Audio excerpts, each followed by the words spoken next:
And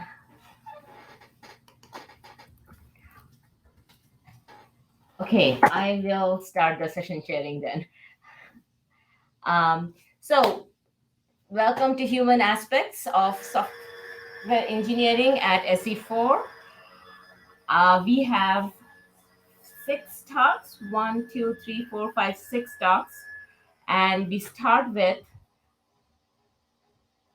I'm wondering if I'm in the right place. I'm in the right place, right? Yes. A Tale of Two Cities, Software Developers Working from Home During the COVID-19 Pandemic by Danae Ford. And the way we are conducting this is we will have the 5-minute talks. If you have questions, please ask the questions at the chat window. And then at the end of all the talks, we'll have a plenary for all the questions put together. But get the questions coming as and when the authors present because they are fresh in your mind. And with that, Tine, take it over. Awesome. Can you all hear and see my screen? Yes. Cool. Great. Thank you so much, Anita. I'm happy to be here presenting with you all virtually and hopefully seeing a few of you in person soon enough. So I'm Danae, and I'm here to talk about some of the early pandemic research work we identified in March 2020 here at Microsoft Research. I want to start off with a quote that you all may be very familiar with. It was the best of times. It was the worst of times. It was the season of light, the season of darkness, the spring of hope, and also the winter of despair. I wanted to start with this because before I go forward, I want to acknowledge that we are still actively going through a pandemic. Tuesday night, I was exhibiting very much COVID-like symptoms.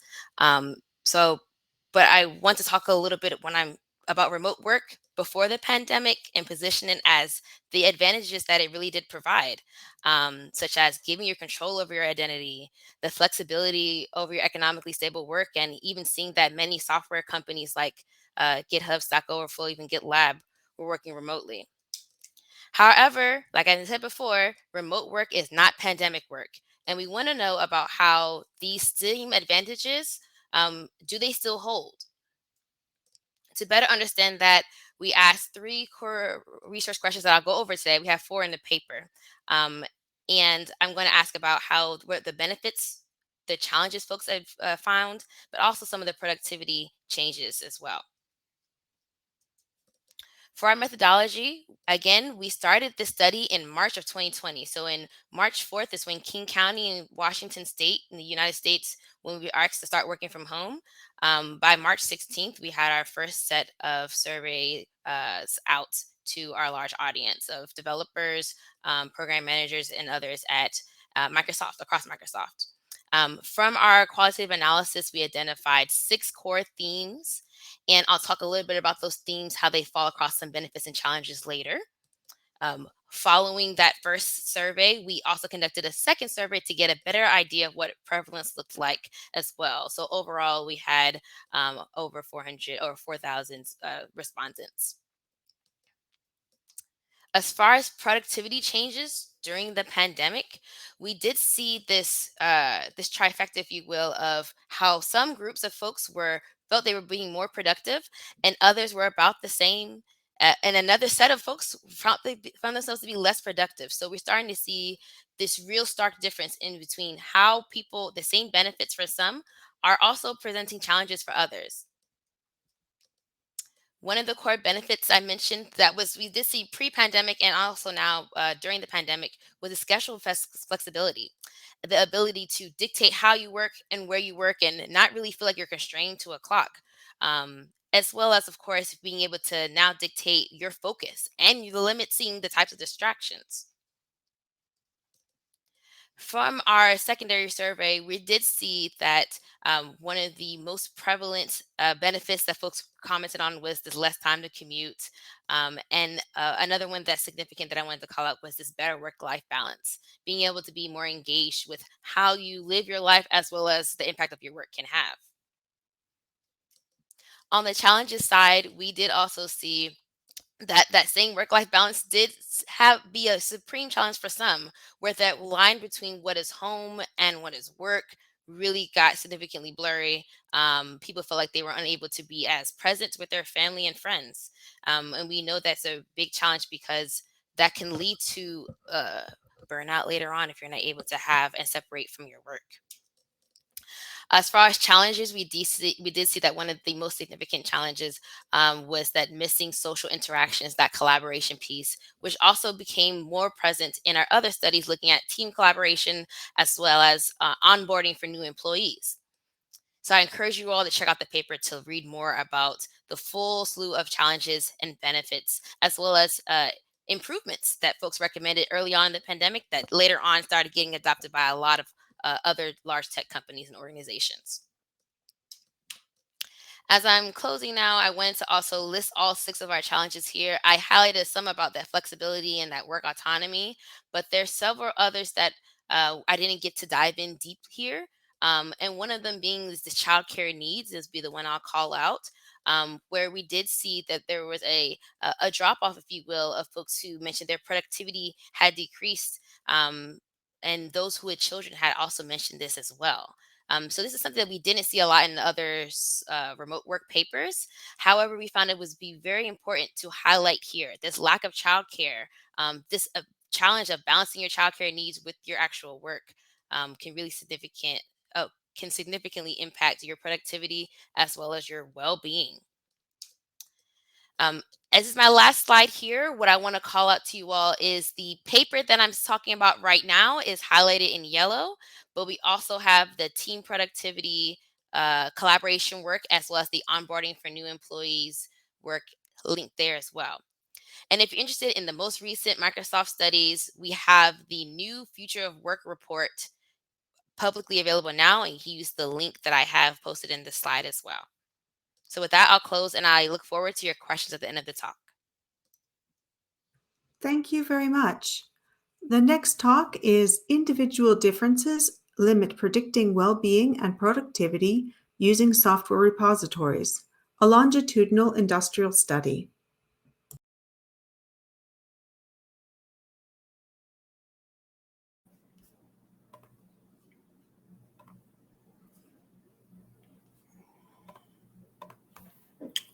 Yeah, so hello everyone. My name is Miikka Kuutila, and I am the main author of this study. And in this slide, you can briefly see my co-authors. Mika Mäntylä and Mäelik Klaes are also from the University of Oulu, and additionally, Marko Elovainio is from the University of Helsinki, and Bram Adams is from the Queen's University at Kingston. And I was privileged to get help from these people for this work. So just quickly about the motivation for our study. So in previous studies, we were looking at deadlines solely through repository mining, and we really couldn't find things like increased amount of commits before releases or these kinds of things that we wanted to look at, like to basically see whether we could automatically detect deadline pressure before these releases. And so, well, we wanted to ask how the developers were feeling before these releases to see whether there was any hurry or such. And so to further investigate this, we made a study where we combine experience sampling and repository mining. And for experience sampling, we sent a questionnaire via email to the developers every workday morning, and which had 6 different questions about related to well-being, such as stress, sleeping problems, hurry, interruptions, and whether they can make independent decisions, and lastly, whether they felt ineffective software development processes, communications, or used ineffective tools that day. And the questionnaire was ran for a period of 8 months, and we received over 500 responses from 8 developers. And for the same period, we looked at the repository this software project was developing, and got variables related to productivity, but also expressed emotions from project level chat in the Slack. And then we had a list of days when the production test failed, and also days when the development team had a meeting with the customer. And lastly, we also did some semi-structured interviews after this data collection period for the quantitative data. And so quickly for the results, the previous literature suggested that stressors such as deadlines might be felt at the like a project level, like collectively, because the demand is like set by a deadline, for example. But in this project that we were looking at, this was not the case. And so the project level models, the variance explained by the model was quite high, but when we were explaining well-being and productivity with the model, but in both cases, the variance explained by the model was explained by the control variable of the individual in the random effects of the mixed effect model. And thus we did individual level models, for these models, the variance explained by the model was less than the project level models. But in those models, in the individual level models, the repository and the questionnaire variables explained more variance. However, the statistically significant variables in these individual level models varied by the individual a lot. So, for example, in the models explaining stress for the individuals, for only one individual was the productivity factor being predicted, then stress was like a statistically significant predictor for that. And for the rest, this was not the case. And lastly, in the semi-structured interviews, the developers told that they didn't experience any big deadline pressures during this project. And it might be that this is why detecting stress and time pressure might be hard, because in this case, because there might not have been so much to detect. And lastly, to the conclusions, in this study, the well-being varied individually rather than in a collective manner. And we really didn't find strong links between repository variables such as productivity with well-being. And based on our quantitative data and the semi-structured interviews,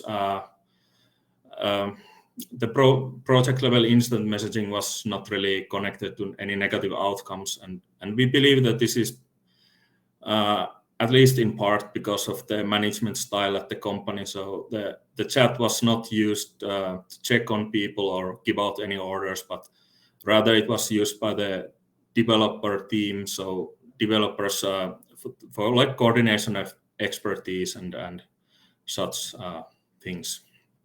So yeah, that was it for me. Thanks. Thank you. The next talk is entitled, Can You Help Me? An Experience Report of Teamwork in a Game Coding Camp for Autistic High School Students.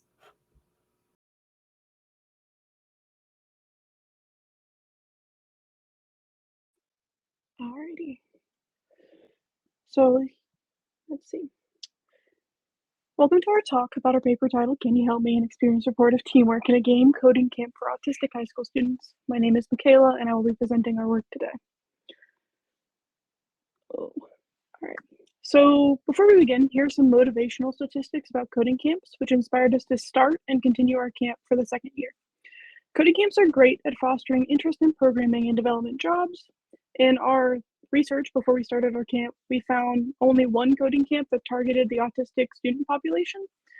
And these coding camps teach necessary teamwork skills for things like future industry positions. So this year's camp was our second annual camp for autistic high school students. We spent 2 weeks teaching students video game programming and design using an open source professional game engine. We also spent those 2 weeks working on skills such as communication and collaboration. So this was just a quick overview of our camp. If you would like more information about how our camp was run and what we did, please refer to our paper, because now I'm going to transition into what we learned from running our second annual summer camp. So throughout our camp, we had to adapt to different things that popped up. First, we found that students were easily distracted by other students talking in and outside of the Zoom chat. One of our students would randomly blurt out like a space fact during instruction, and then other students would start talking about space in the chat. So to reduce that, we encourage students to use a provided Google Doc to write down their off-topic thoughts and comments. And this proved to improve student focus during our instruction. And then during each break period, we reminded students that they could bring up these topics and discuss them with their peers in a more appropriate setting. So we recommend providing a shared document for students to write their off-topic thoughts into and reminding them to talk about those topics at more appropriate times. Okay, it's not, okay, there we go. So next, we found that students would bully each other within the Zoom chat. To mitigate this, we held an open forum with our students to discuss kindness and create guidelines for our camp. We asked the students for their input and facilitated a discussion around kindness where we created 4 large guidelines for the students to follow. Throughout the remainder of the camp, we also reminded these students about these guidelines. So our recommendation is to have a discussion with your students about kindness and create guidelines based on this discussion that you have. Next, we found, autistic students, if overwhelmed, are likely to fall behind on instructions. So before camp began, to mitigate this, we created written instructions for each day with images like this image shown on the right. These instructions allowed the students to catch up at their own pace and relearn the material they might have missed from earlier lectures. Additionally, the instructors also found these instructions to be useful for when we were helping students in breakout room help sessions. So another recommendation is to provide scaffolded instructions to students so they can catch up at their own pace if they get lost. An additional challenge we faced included that we found our material took 2 to 3 times longer to cover than we had originally planned for. So during the camp, we held prep and debrief sessions where instructors discussed how the camp was going and what needed to be changed. In these meetings, we determined what material needed to be taught and what material we could skip. And each day we had modified our original instructions to better fit our overall timeline. So another recommendation is to have backup lectures prepared to reduce instructor stress around creating new lesson plans for camp each day. And lastly, in addition to changing lesson plans, we also had a narrow scope on what kinds of games our students would want to create when we started planning our camp. So to mitigate this, we surveyed our students during the beginning of our second week of camp to figure out what game mechanics they wanted to incorporate. And so we then taught those game mechanics next so that the students would have a feature to build on for their final project. And lastly, I would like to thank you all for listening to this presentation. Thank you. The next talk is, can pre-class GitHub contributions predict success by student teams?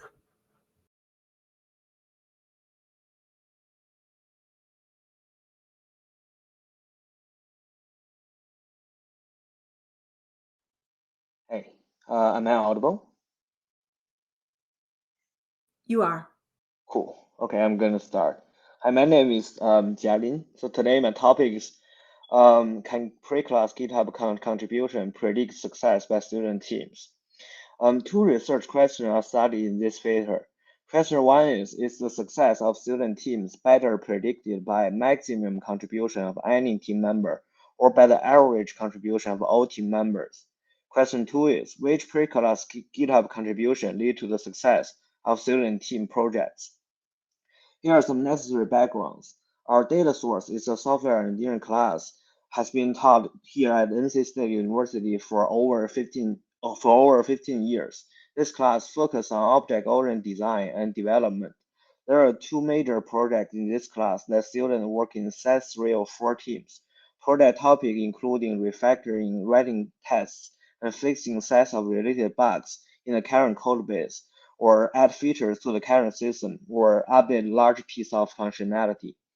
We collected all project submissions from 2011 to 2021 and manually located all students' GitHub accounts. Overall, we retrieved 1,081 GitHub accounts from 1,253 students who have taken this class from 2011 to 2021. Here's a table shows the retrieval rate of every semester since fall 2011.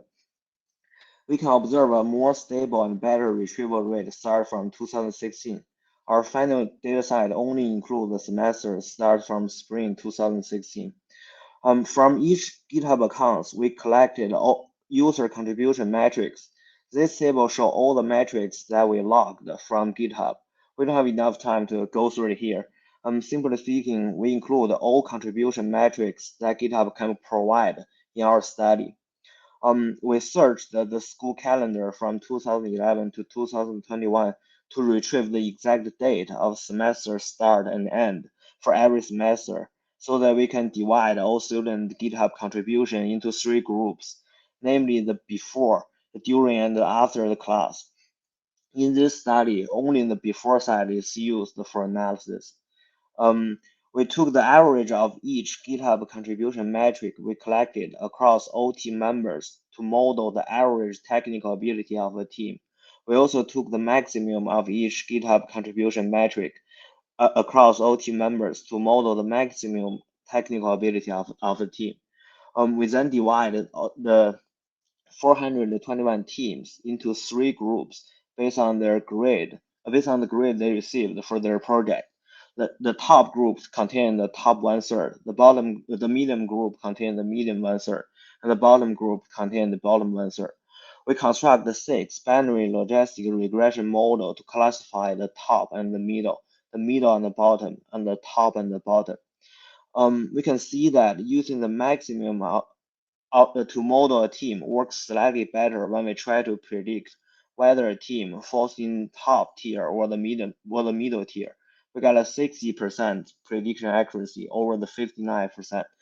However, when we try to predict the top and bottom or middle from and bottom, the average works better. The answer to research question 1 is it actually depends. When we try to distinguish the top team from the middle team, maximum perform better. When we try to distinguish the middle team from the bottom team and the top team from the bottom team, the average gives us a better prediction power. We believe the combination of these two can help instructors have a better understanding of the team dynamics of the student teams. The answer to research question 2 is very complicated. We list all the statistically significant features that distinguish each level of teams here. For the discussion of each of these features, please see our paper. The implication from a student perspective are, if a student team want to improve from a lower tier to a higher tier, they should first try to make more contributions, try to make more commits on GitHub to improve their general technical ability. And number 2, fork more repository related to full stack development and get a hands-on experience in full stack development projects. Number 3 is make contributions to a broader range of open source software projects on GitHub. From an educator perspective, we have doubts about team formation techniques that do not consider student background. We appeal all educators to think about the team formation process seriously, how to make a team formation as fair as possible with team of even strength from a GitHub perspective. So in summary, the main contribution of our research are, first, we manage the novel and relatively large dataset on students in software engineering. Second, we discuss the student software engineering team modeling with GitHub metrics. And third, we give suggestions from a student and the educator perspective. And that concludes my talk. Thank you. Thank you. Our next talk is Attracting and Retaining Open Source Software Contributors with a Maintainer Dashboard. I'll go ahead and share my screen.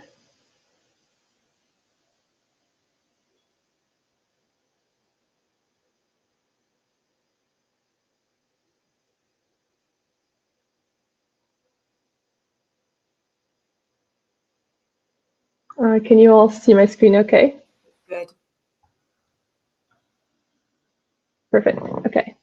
So hi everyone, my name is Miriam Gizani. I'm a PhD student at Oregon State University, and today I'll be presenting our paper, Attracting and Retaining OSS Contributors with a Maintainer Dashboard. This work was part of my research internship at Microsoft Research, and two of my co-authors are here.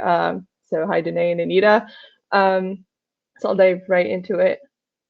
So attracting and retaining new contributors is challenging, and previous research has focused on solutions to help newcomers, for example, through mentoring programs like Google Summer Codes or outreachy programs. But in this paper, we focus on the other side of the coin. So we focus on empowering maintainers to be intentional about attracting and retaining newcomers. But to do this, we have to keep in mind that maintainers have a limited time and they're often overworked and overwhelmed by a variety of tasks. And this goes from technical tasks to community tasks to keeping the project vision alive.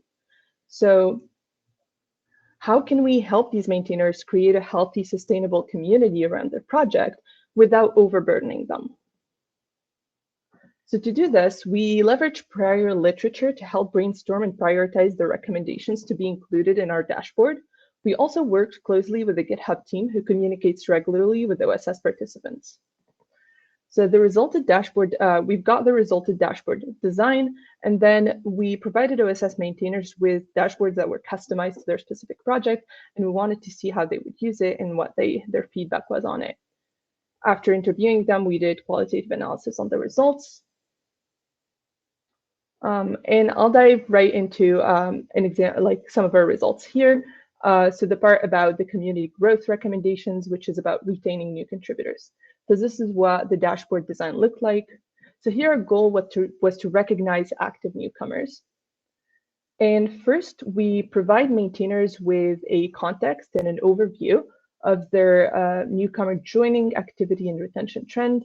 So they can see how many newcomers have joined their project in the last 6 months. They also can see per month the number of newcomers that were active, retained from the previous months, and as well as the newcomers that have joined. And we also identify and recognize newcomers with a rising contributor badge. So I'll dive a little bit more in detail on recognizing active newcomers.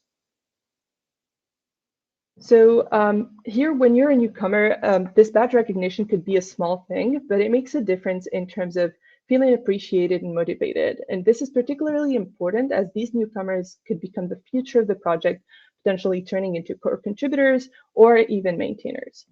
So this was very well received by our maintainers that thought that it would be nice to acknowledge people's work if they have a system that helps them do that.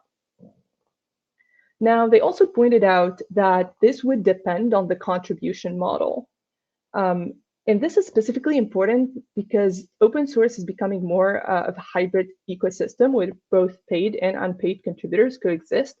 So it's important to distinguish between the two and help the maintainers recognize them accordingly. So one of the suggestions that maintainers provided is that they wanted to add a filter they suggested adding a filter by team membership. That way they can see who is being paid for the contributions versus who's being a volunteer contributor. They also very interestingly thought of a different usage for this feature. It's as a hiring mechanism. So they thought that if they were to see some newcomers that were volunteering and contributing regularly, they would actually end up hiring them to be part of the team since they already know the project and they're familiar with the technology. Now looking into the newcomer recommendation cards. So here we wanted to make sure to not just include code as a way of contributing to the project, but also to include creating issues. This again was well received by the maintainers as it captured both people that were coding for the project and also people that were using the project. And for the main trend for the newcomer joining activity and retention, it provided for the maintainers, it provided a way to see that the community is actually growing and to see how it's growing. But they also thought of a different usage of it as a way to understand the effect of events and hackathons and to measure their success in attracting and retaining new contributors. So overall, as a summary, maintainers are really overworked and resource constrained, which is detrimental to the health and sustainability of open source projects. But we as researchers can help by identifying mechanisms to help them attract and retain new contributors, and even identify potential future maintainers to delegate work to. So as we can see, this work was very well received by GitHub. They actually implemented a version of it for the discussion insights. So if you have any suggestions or ideas about how we can help maintainers sustain their community, I'd love to discuss this topic further. And thank you for listening. All right, thank you. Our last talk is a grounded theory of coordination in remote first and hybrid software teams.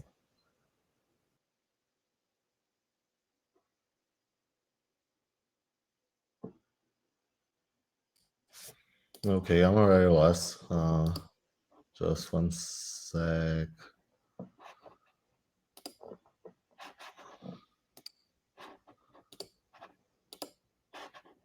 There it is. Can you see my screen?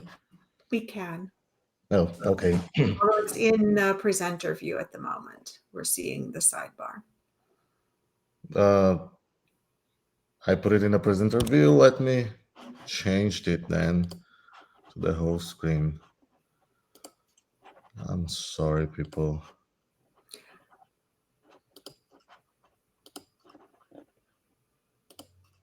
How about now? Better. Good. Okay. Okay. Thank you very much, people. I'm going to present our paper, a grounded theory of coordination in remote first and hybrid software teams. Our paper is the second paper in this section, I guess, that was investigating the effects of the pandemic on software professionals. So it's very interesting that we started this research maybe at the same time than a paper, because I also started collecting data in March 16 of 2020. And right when in this large software company in Brazil, professionals had to suddenly start working from home. So I was part of this company at the time, and I have the opportunity to collect data from within. At the beginning, it was a complete mess, as you can think, because no one was expecting that. No one has an office to work at home. But at some point, the professionals, they start growing, especially with the flexibility that this new aspect, this new arrangement of work start to offer them. And well, as the companies start to move back to the office, what I can say is that people start to negotiate, they keep working from home, like this flexibility. So we raised this research question: how has working from home during the COVID-19 pandemic affected software professionals and software teams?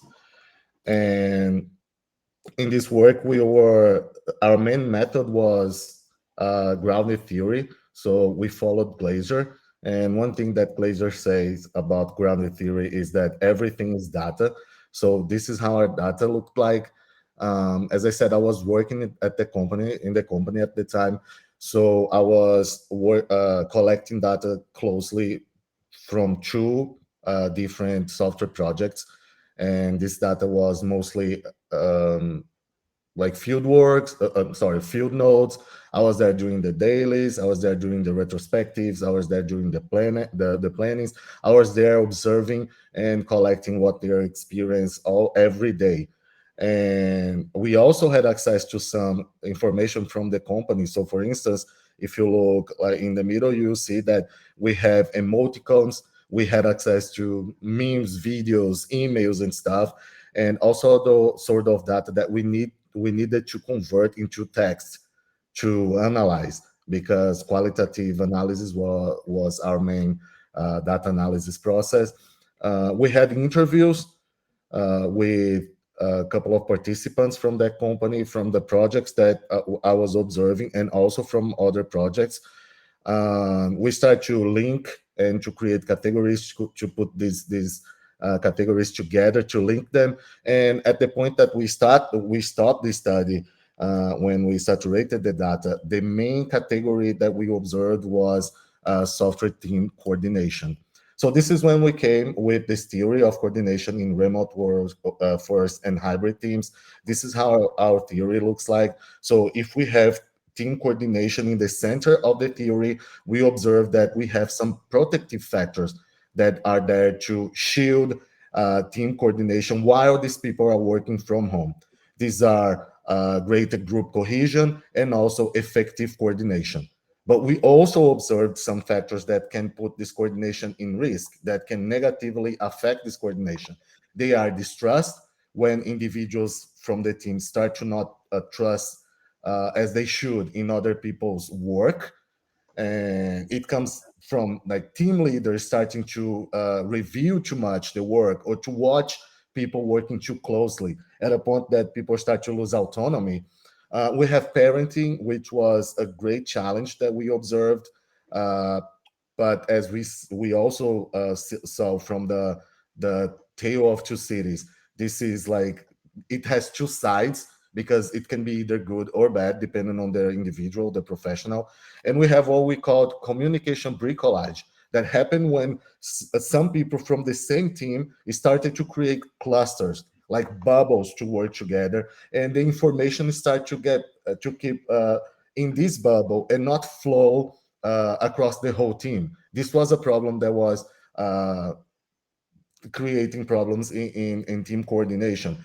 We observed that if this coordination is not well managed, we will have some problems, which starts with misunderstandings in the requirements, the increased requests for help in simple tasks, the dissatisfaction of professionals. And this dissatisfaction is interesting because it's not dissatisfaction with working from home, but they start to get not satisfied to the fact that if they see coordination breaking down, they start to realize that soon they will have to go back to working in the office all of the time. And this was creating a feeling of not being satisfied with the work with the team. And we also had well-defined tasks, which means that people are losing the perspective of they were doing a work from the beginning, middle, and end. And the consequences of this were method reengineering. Some projects had to change the method that they're using from Scrum to Kanban, for instance, and the reduction of success metrics of the project. So these are some recommendations that we came with, like improve communication, increase team engagement, create strategies to support parents, and prepare for methods engineering. There are more of that in the paper. Also, we have another paper that is kind of related to it. It's going to be presented on Chase. The one of the co-located events in here, when we are focused specifically into engagement, but it's kind of correlated to this paper. So especially when we speak about increased team engagement to support cohesion. So I invite you to read the paper and to check our presentation on Chase. And well, we concluded that we need to effectively manage coordination of these teams in the new normal, because we cannot afford teams to break down. We cannot afford the project of success. The success of the software projects to be mined by the lack of coordination. And we also have some to be prepared for the future, for future crises, for learn from this experience, because this is it's the reality of software industry right now, and we had to find a way to manage these problems that we observed in these papers, in this paper, and in other papers that are out there. So thank you very much. If you want to contact us, there's several ways to contact us to discuss this, and thank you. All right, thank you for those, for all of the talks. And I apologize for my microphone problems in the beginning. Thank you for stepping in, Anita. So we're now up for questions for any of the authors. I don't know if the raise hand function is working, but if you put something in the chat, I could call on you. And if you cannot unmute, then I can read the question as well.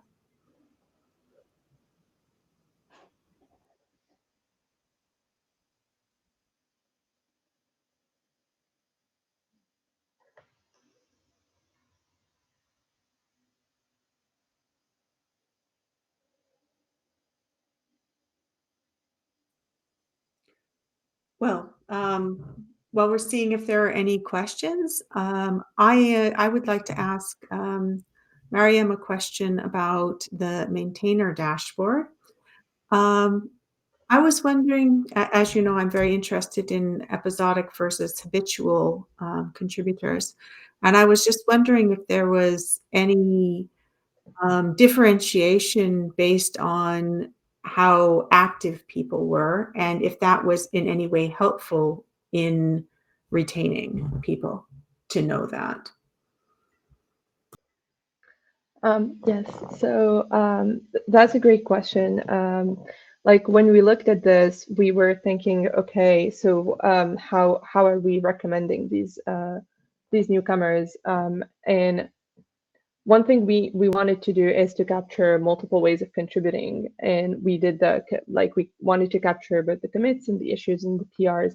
We also wanted to see what window we're using, and for this we used that the contributors these newcomers were also contributing for at least 3 months. So we wanted to have that bit of consistency there to be able to recommend that contributor as a contributor that's being somewhat consistent in a short period of time.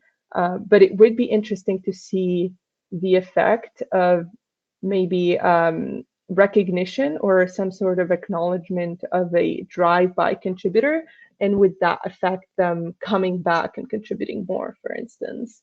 But then it would also depend as well on what was their motivation behind being a drive-by contributor. Was it like a scratch my own itch and just go and do my own thing somewhere else, or was it them trying to get into the community, getting some encouragement back and sticking in the community?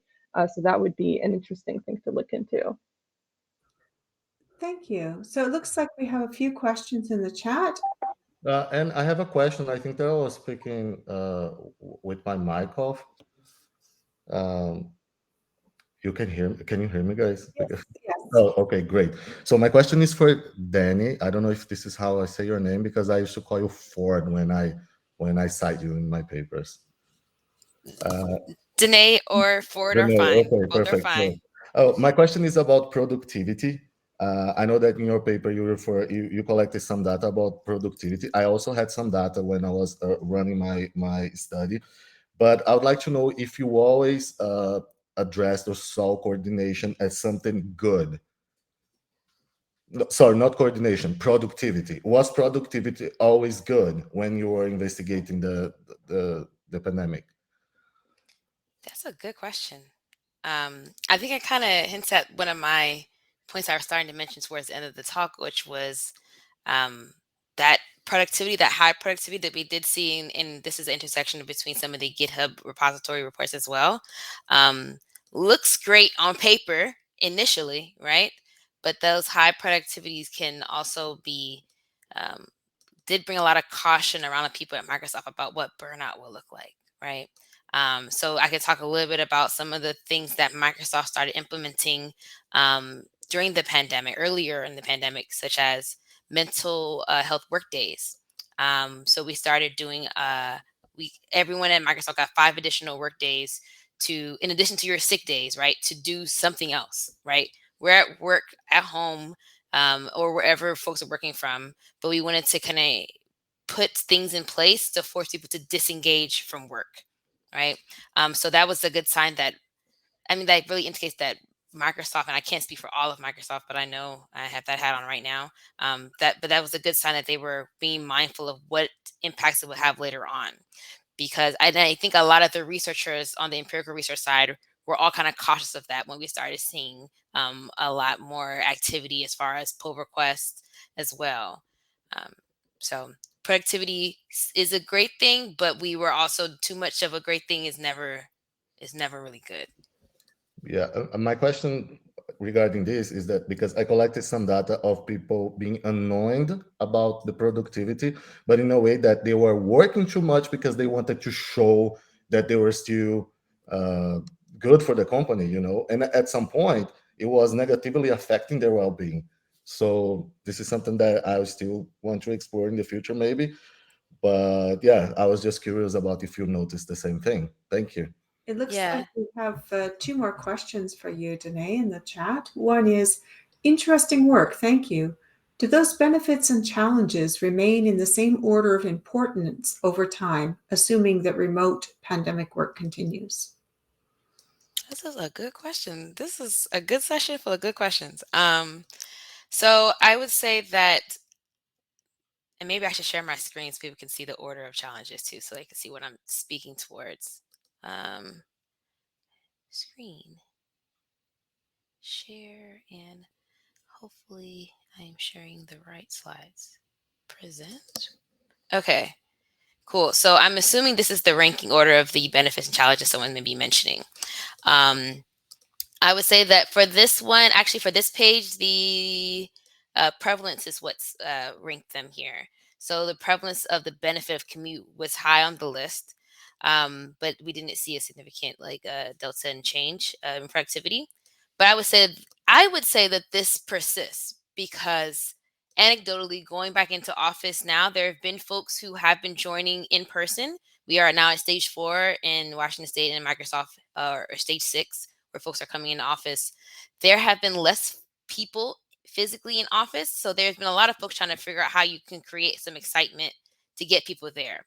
There has been less people interested in the large scale commute through shuttles. For example, Microsoft has been submitting surveys to see who's going to be joining shuttles. Like, what does commute look like for folks? Pre-pandemic, people like, Shamsi was looking a lot at like the virtual commute and how to be most efficient with the time. And a lot of researchers and a lot of developers have been really thinking about to themselves how they're going to be more efficient with that time. So I would say that that still is pretty ranked high as prevalence. Anecdotally, I think that better work-life balance is higher on the list than it is indicated here. I would say that because at the time when you collected this data, again, it was still very early in the pandemic. But as things settle in, as folks figure out what is most valuable to them, I think that has definitely risen up as well.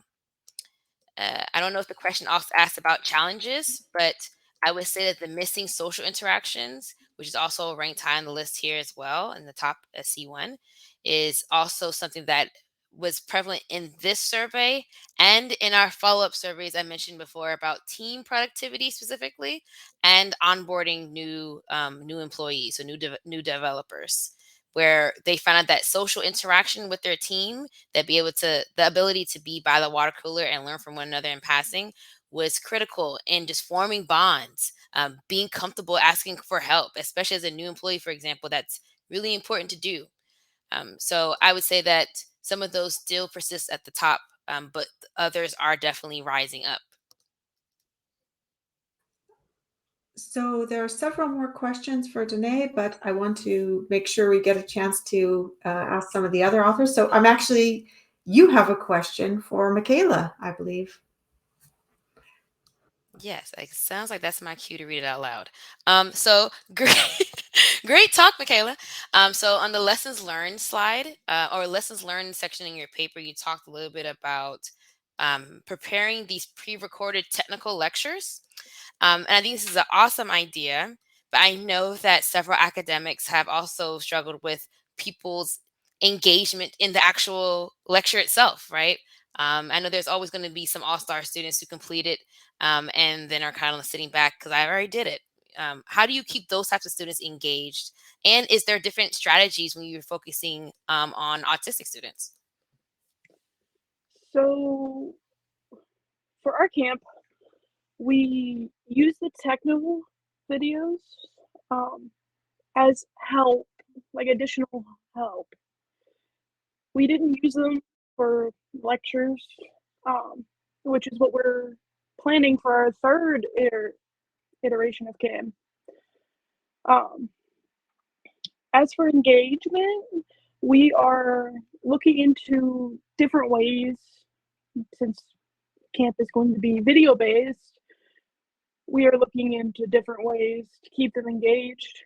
Gamification is high on our list right now, but that is something we're still exploring. So next Cool, thank you. we have is for Jalin. Super cool work. Does your result support minor contributors or major contributors? Are a few large commits better than many small commits? Can this extend or overlap with software engineering at practice? Oh, I actually replied this question in the chat, but I will explain now. So I think major contributors probably will support. I think it will support major contributors because since we use a mathematical model, if you are a major contributors, all your metric, the amount of metric will be larger, and it will be easier for a mathematical model to identify that. And for the second question, are the fewer large commits better than many small commits? So for this study, I think what I use is a coarse grain model. So basically, I just take the total commits number. I do not go into each commits to try to evaluate their quality individually, since the data set is kind of large. I don't have enough time, or we don't have enough labor to do that. So it is a coarse grain. So but I do consider all the users repository size as another feature in our model. I believe that can be used as a standard to see how much code this user have already written. And for the last one, whether it can be combined or overlap with SE at practice. So my ultimate goal will be if we can have a model that help instructor to form better student teams, or if we can have a model to identify bad student teams or good student teams in advance, like before they even start the project. I think from that perspective, it will help the computer science education, and it's overlap with the software engineering in practice. So the next question for Mika. Congratulations on the study. Did you use job well-being as a latent variable? If yes, which indicators did you include on it? Yeah, so we had 6 single item measurements. So that were, we predicted with the 6 single items about well-being, and we used the repository variables that we modeled as latent variables to predict the single items related to well-being. So we did not model the well-being variables as latent variables. Thank you. So question for Ronnie. Thanks for the presentation. How did you go about structuring your theory, and did you engage with theoretical coding? Yeah, so what we did is that we started with open coding. So we had a decision to where do we start, and we started with few nodes. So I had to convert everything into textual data. These were all converted into codes, and these codes were put together into categories. And after the interviews, I started to see these categories kind of together in the same context, you know. So it's mostly what you do in axial coding, because the participants, they started to talking, for instance, about cohesion, and at the same time, they all also talking how cohesion was helping them to collaborate, to be together as a team. So you start to see these relationships emerge, and also within the categories, not the core one, but the small ones. But the real challenge was to see the whole picture and what was holding everything together. And this was only possible after we start analyzing the data that we had from retrospectives, because the retrospectives were rich. That's where the points where they were really talking about everything that was going on. And then we start to see all of the codes and all of the categories like hanging together and interacting together into that scheme that I built. And since I'm talking, I'm going to answer Miriam as well. He asked me about what was the main challenge. So the challenging here was, since we are using Glaser as the guideline for grounded theory. And one thing that he says is that everything is data. So I think that the main challenges here was that where to start and where to finish. Because at some point I started to get desperate because I couldn't see the core category that could put everything together. And that's when the retrospectives and the data that I had from the teams saved my life. So the real challenge, I would say, that it's the amount of possibilities that you have to collect data during this kind of study. Thanks for that answer, Ronnie. I'm just gonna also comment that I completely agree. I think Glaser's focus on having a core category, like just one core category, can be quite limiting. And also you kind of alluded to getting into structuring that looked more like axial coding, which is obviously Straussian. And this is exactly the kinds of issues I've kind of faced over the years doing grounded theory for so many years. And this is one of the reasons why, and I'm possibly connecting this back to the other session now, Danae, around socio-technical grounded theory. So one of the things that socio-technical grounded theory does is it does not force you to sign up to Glaser or Strauss day one, because you don't know which one you're going to need yet. So when you do the basic stage in socio-technical grounded theory, you're learning to do grounded theory. You're learning to deal with things like the questions you have: which data is my primary source and which ones are going to be the supplementary ones, instead of just saying everything is data, right? Yep. So all those kind of questions get answered. And then once you get to a stage where you have the beginnings of a theory and you want to then structure it and ask those important questions about how they hang together, that's when you get to decide whether you want to go the emergent mode or the structured mode, and whether you want to use axial coding. Because if you signed up to Glaser day one, you're technically not allowed to use axial coding, because that's one big thing he doesn't want to do.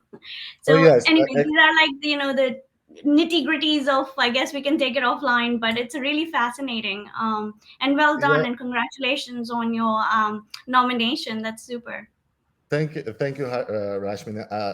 I think that the thing in here is that I tried to explain how I worked by using the term axial coding, but this is I didn't do that. There was only the thing that I started to see the codes to hang together, as I used to do in the past when I used to use Strauss. So yes, I think that, Sure, and I completely understand. And in fact, that is the flexibility.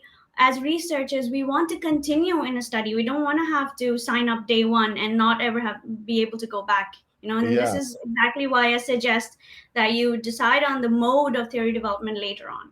But anyway, we can talk offline. This is really good. Thanks. And if you may, just one last comment, since Marian asked me about a challenge. Another challenge was that there was some data that they are so interesting, but it was kind of out of the context of this theory, that I had, for instance, to create another paper that I had to send to Chase.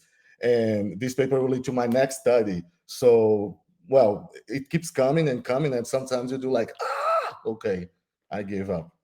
That's it. Thank you.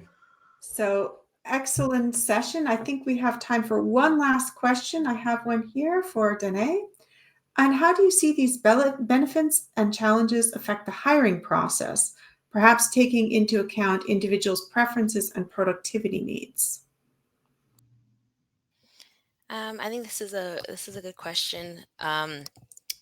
The hiring process, I think now that the pandemic has happened for a while, recommendations on how to support remote work and hybrid work have been circulated now for 2 years.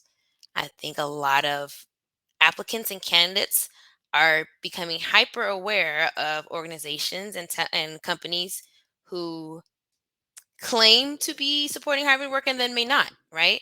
They may be a little bit more hyper aware to how other employees are feeling. I mentioned things that may be surfacing back up on that list of prevalent challenges and benefits: that flexibility of work, that ability to have work-life balance. Candidates were already considering these things, but they are in some ways amplified during the pandemic and even right now. So I think that would be And I think candidates are also more empowered to ask about those things and be from the beginning, right? So they would ask their managers what that work-life balance looks like. Can you tell me a little bit about the support for remote work? I know that before I joined Microsoft Research and I was working with Stack Overflow, I was talking to them about some of the careers pages that they had. They were amplifying jobs, and one of the things that they were highlighting was whether or not it was remote, right? Whether or not that company supported visas.